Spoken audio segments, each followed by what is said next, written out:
अभी आपको अहम खबर से आगाह करें। इसराइल का तेहरान के जुनूब मशरकी इलाके पर चीन में फ़ज़ाई हमला पर चीन में फ़ौजी कॉम्प्लेक्स को निशाना बनाया गया है। ईरानी मीडिया की जानिब से बताया गया तेहरान के मगरबी इलाके कर्ज में भी एयर डिफेंस फाल कर दिया गया है। ईरानी मीडिया की जानिब से खबर सामने आ रही है। अहम खबर से आपको आगाह कर रहे हैं।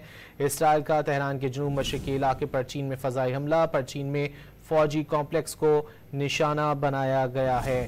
तेहरान के मगरबी इलाके करज में भी एयर डिफेंस फाल कर दिया गया है। ईरानी मीडिया की जानिब से तफसीलात सामने आ रही हैं। सेहूनी जारियत का सिलसिला जारी है। इसराइल की जानिब से तेहरान के जुनूब मशरकी इलाके पर चीन में फ़ज़ाई हमला किया गया है। फ़ज़ाई हमले के जवाब में जो नुकसानात हैं उसके हवाले से भी कुछ भी कहना कबल अज़ वक्त होगा। पर चीन में फ़ौजी कॉम्प्लेक्स को निशाना बनाया गया है। ईरानी मीडिया का बताना है कि तेहरान के मगरबी इलाके कर्ज में भी एयर डिफेंस को फाल कर दिया गया है। इसराइली जारियत का सिलसिला ताहाल जारी है। तेहरान के जुनूब मशरकी इलाके पर चीन में फ़ज़ाई हमला किया गया है।